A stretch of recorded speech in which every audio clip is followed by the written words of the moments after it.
Well, we're only 7 games into the season for Manchester United, but already they find themselves 11 points off the top of the table. Spurs going to the summit for the first time this season with their victory at Luton. And Brentford only a couple of points behind United. They had the opportunity to move above them if they won at Forest, but they weren't able to hold on. And a look at the two teams. Manchester United have made 2 changes to the side defeated by Crystal Palace. Andre Onana retains his place in goal after a difficult game in the Champions League. Both changes come in the back 4 as Johnny Evans and Harry Maguire are paired together with Varane injured. Amrabat moves into the midfield to partner Casemiro for the first time. And it gives a change for Mason Mount to operate in higher areas as he seeks his first United goal. 2 in Europe for Højlund this week, but looking for his first in the Premier League. Antony back on a Premier League bench after his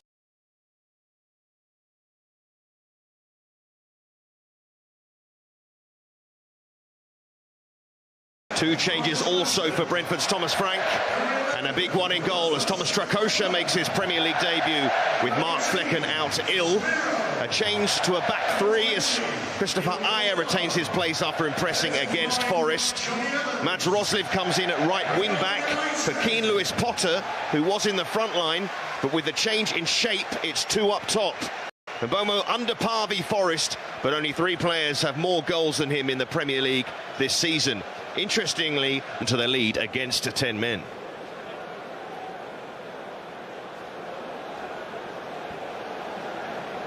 Well, Michael, we've spoken about the difficult period that Manchester United are going through, but what about Brentford? 1 win in the Premier League this season. They took the lead against the 10 men of Forest last week and couldn't hold on for a victory in that game. What are their issues at the moment? Their issues is they've been really hindered with injuries. There's no doubt about that. Even Ivan Toney, when you lose your main goal scorer, you know, it's not just a one-man team, but that is a lot of goals that have been taken out of this team. And the chances created, they just have not been clinical, Seb, unfortunately. That's what you have to do. When you get the opportunities at Premier League, you must take it. Mbeumo and Wissa, they've got to start producing for this team and get them back on track.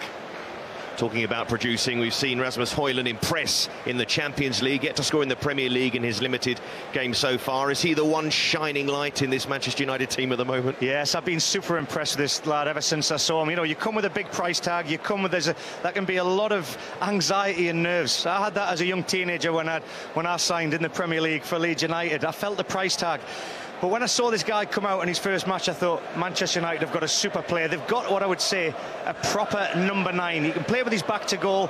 He knows where the goal is, and the pace he showed against Galatasaray when he turned and went. So I'll tell you what, he's an exciting player, and anybody that gets me on the edge of my seat, there'll be a lot more of them shirts getting sold. Absolutely. Well, this weekend, the No Room for Racism campaign is at the forefront once again. And the players will take the knee again today to highlight once more the fight against discrimination.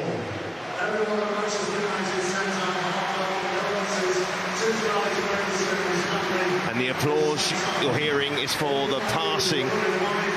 A moment for Old Trafford to remember Kathy Ferguson, the wife of Sir Alex Ferguson, who passing was announced yesterday.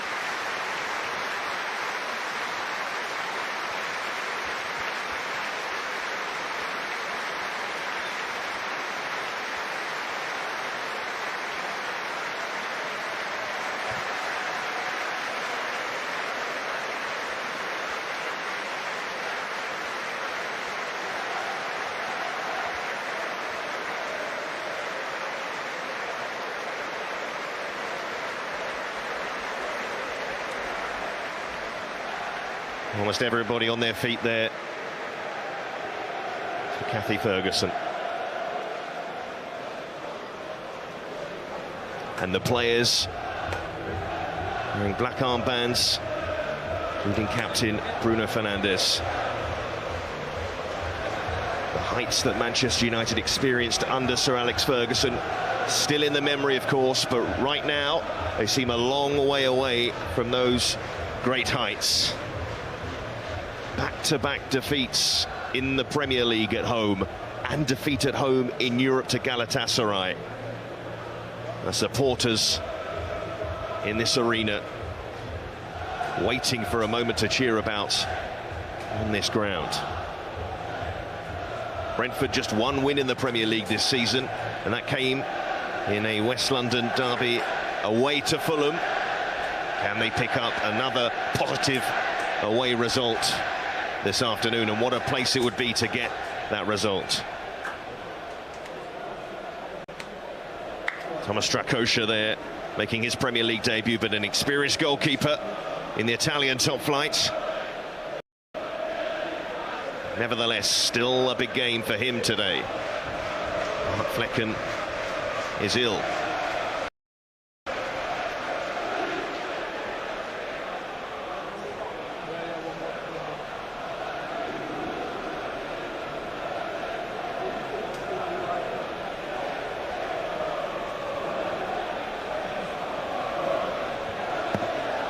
The start of last.